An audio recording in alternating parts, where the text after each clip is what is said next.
Okay, you have to limit you put the limitation and all of this part, yeah, from hypothesis of the research, significance, all, you put it in point, yeah, not in a paragraph, ya. Jadi kalau mau PowerPoint-nya itu terlihat bagus, bisa terbaca oleh yang lain, fontnya itu paling tidak ukurannya 36. Okay? Font presentasi yang bisa terbaca dengan baik oleh penonton, oleh yang lain itu adalah 36. Makanya sebaiknya bukan dalam bentuk paragraf, tapi dalam poin-poin saja. Tugas kalian menjelaskan poin-poin yang kalian taruh di slide kalian. Okay, and definition of key terms, yeah. You can put the definition of each key term, but here you don't write like Aisyah said the definition of mnemonic, yeah. But you put a definition of key term. The first maybe mnemonic, and then the reading ability or what, and then you explain yourself what is mnemonic, what is reading ability. You mean in your research, okay, in your proposal, and another key term that you use in the title of your proposal. Okay, and this chapter 2 you leave it, yeah, because it's gonna be a very long presentation if you want to put the chapter 2 also. That's why you only need to put the chapter 1 and chapter 3. Okay, in chapter 3 here, what you will show is the first design of the research. Okay, design of the research. Okay, what kind of research you are going to do. Okay, only here then you can put only the point. Ya, jadi misalnya design of research-nya adalah experimental research. Kalian boleh taruh poinnya situ adalah experimental research. Kemudian mungkin ada desain yang berupa gambar seperti apa itu experimental research. Lalu kalian jelaskan. Ya, jadi tidak penuh-penuh itu modelnya slide kalian. Okay, you have your own note to explain.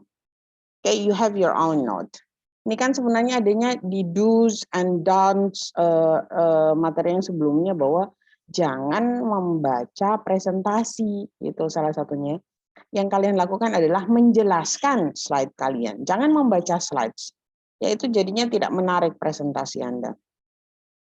Okay, and then subject, setting and subject of the research. Ini khusus untuk penelitian deskriptif dan kualitatif. Okay, kalau bukan deskriptif dan kualitatif, maka yang ada di dalam proposal kalian adalah population and sample of the research. Okay, lalu variabel penelitian, ya, variable of the research, kemudian instrumen and technique of data collection. Boleh terpisah instrumennya apa, technique of data collectionnya bagaimana. Ini tadi yang saya lihat ya, punya Aisyah masih ada kekeliruan. Tergabung antara instrumen technique of data collection dengan technique of data analysis. If we talk about the instrument, what we explain is what instrument we're going to use. Okay, what instrument we're going to use. If you have two instruments, then you're gonna explain that you're gonna put there, for example, I have questionnaire and test, okay, or test and questionnaire. Okay, and after you mention you have test and questionnaire, you explain about the test and questionnaire. The test will have 10 items, for example, divided into apa misalnya ya. Kemudian kuesionernya in 15 items of statements that will be scored using Likert scale. Ya, misalnya begitu. Jadi yang kita jelaskan instrumen tersebut. Bukan kapan akan digunakan instrumen tersebut. Kapannya yaitu pada yang kedua, technique of data collection. Ya, kan judulnya technique of data collection, cara kita mengumpulkan data. Cara kita mengumpulkan data ya menggunakan dua instrumen tadi. Kapan digunakannya Instrumen kuesioner digunakan setelah penelitian, setelah treatment misalnya diberikan untuk memperoleh data yang begini-begini. Instrumen tes diberikan kepada siswa ya sebelum dengan ini dan sesudah. Begitu cara menjelaskannya. Jadi tidak terbalik isi antara instrumen of research dengan technique of data collection. Ya, ini selalu terjadi itu saya lihat, makanya di sini kita buatnya jadi satu karena banyak yang keliru. Padahal isinya mengenai instrumen dijelaskan dalam technique of data collection. Istrinya mengenai technique of data collection dijelaskan dalam instrumen. Ini yang keliru ya. Nah, kemudian kalau technique of data analysis ya, kalau punya Aisyah tadi apa coba isinya? Technique of data analysis.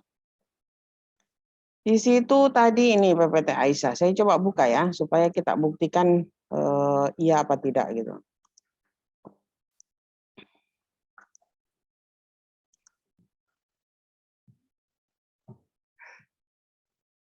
Data analisis harusnya yang pakai rumus itu, Mem.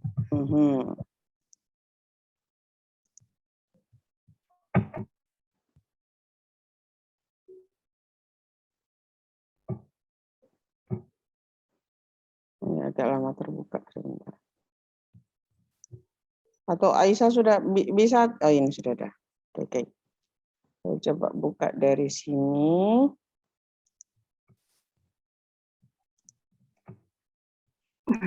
Harusnya tadi itu Mem penjelasannya yang ada rumusnya Mem, yang tentang betul. Jadi kalau di bagian teknik of data analysis ya, di sini bukan lagi kita berbicara the researcher will use a task and questionnaire as the main instrument to collect data. Ini collect data. Ya, berarti adanya di teknik of data collection harusnya.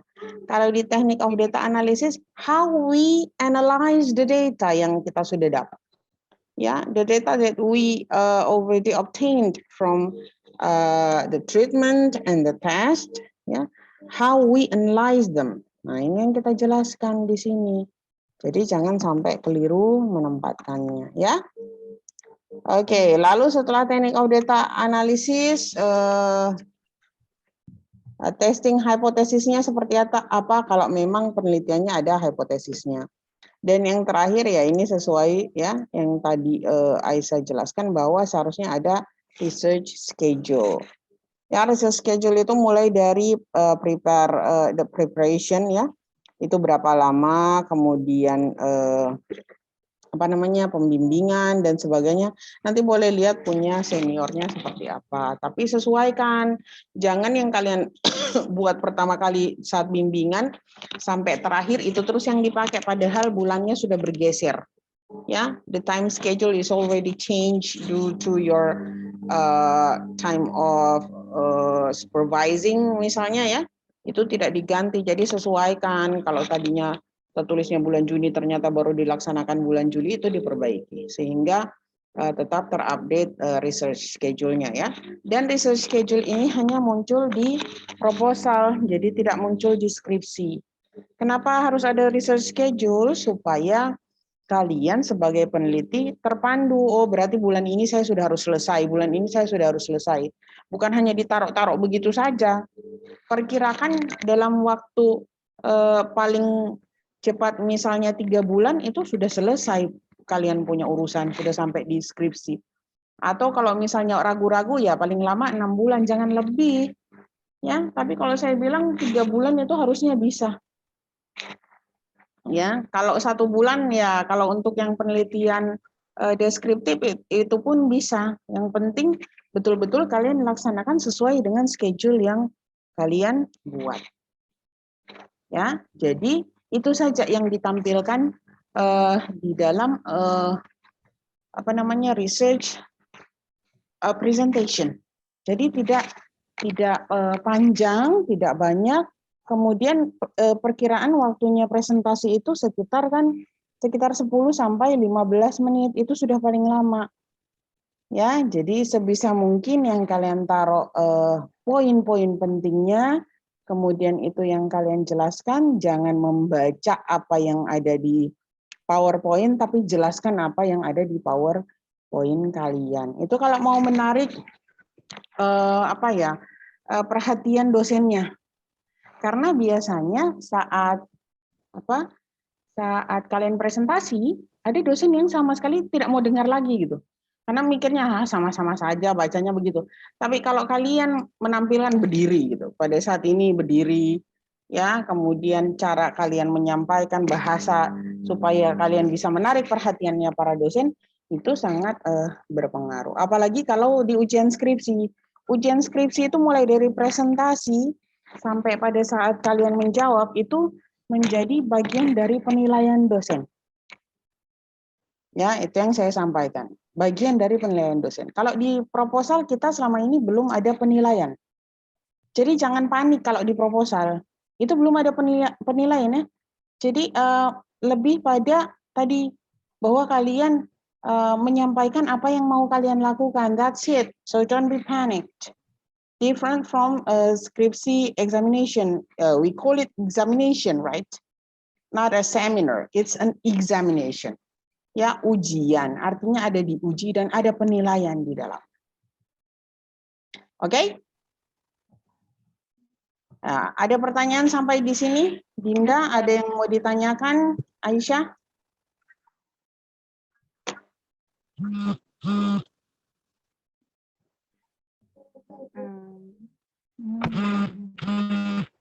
Mungkin nanti ada mem kalau misalnya mau bertanya mungkin bisa di grup mem. Siapa tahu saya ada pertanyaan nanti mem. Ya, boleh. If you have any question, you can type it in WhatsApp group. Dan kalian akan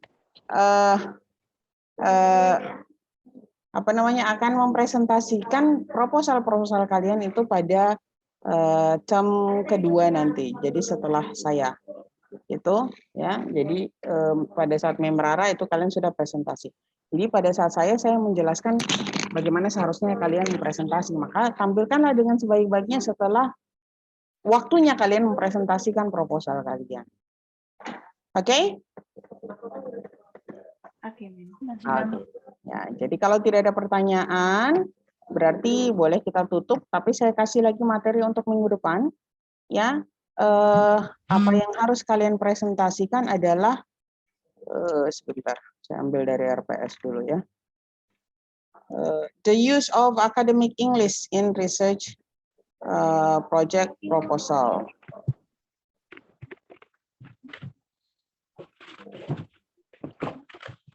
Tunggu ya, saya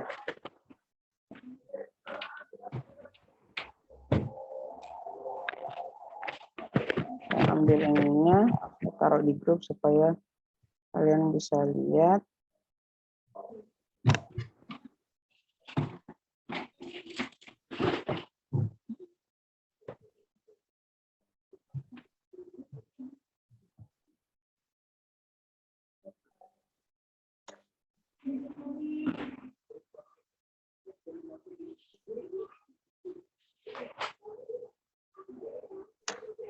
Okay, the use of academic English in research proposal seminar. Ya, jadi yang akan kalian tampilkan adalah bahasanya. Bagaimana kalian menggunakan membukanya. Oke, jadi bahasa yang digunakan seharusnya seperti apa. Kemudian yang bertanya menjadi presenter itu seharusnya bagaimana model izin bertanyanya atau sebagainya. Jadi bukan saya mau bertanya. Oh. Tapi ini kan bentuknya dalam bentuk seminar, model bahasa yang kalian gunakan, ya Inggrisnya itu seperti apa. Ya itu jadi yang kalian persiapkan untuk minggu depan. Membuka seperti apa, menjawab, ya menerima pertanyaan, kemudian menjawab pertanyaan itu bagaimana kalian menggunakan kalimat-kalimatnya. Itu yang saya mau dengarkan. Jadi pilihan kalimat, for example, thank you for the question, I will answer. The question is blah blah blah based on ini. Itu bahasanya yang kalian munculkan. Oke, lalu menutupnya seperti apa? Ya, menutup presentasi kalian seperti apa? Nah, lalu ketika Anda menjadi partisipan, ya bahasanya bagaimana yang harus Anda gunakan untuk menyampaikan pertanyaan kepada presenter. Oke? Paham ini? Yes, ma'am. Ya, kalau begitu sudah paham. Nah, ini akan saya satukan dulu videonya, kemudian saya posting supaya 3 teman kalian itu bisa tetap mengikuti materi ya. Nanti ditonton kembali supaya bisa lihat apa-apa yang harus ditampilkan dalam sebuah seminar proposal. Okay, then if there's no more question, we'll meet again next week. Yeah, we start from 9. I will try to find the Zoom. Dari tadi saya itu lama sekali karena cari akun Zoom. Punya universitas itu lagi bermasalah. Okay, then thank you very much. See you next week. Assalamualaikum warahmatullahi wabarakatuh. Waalaikumsalam warahmatullahi wabarakatuh.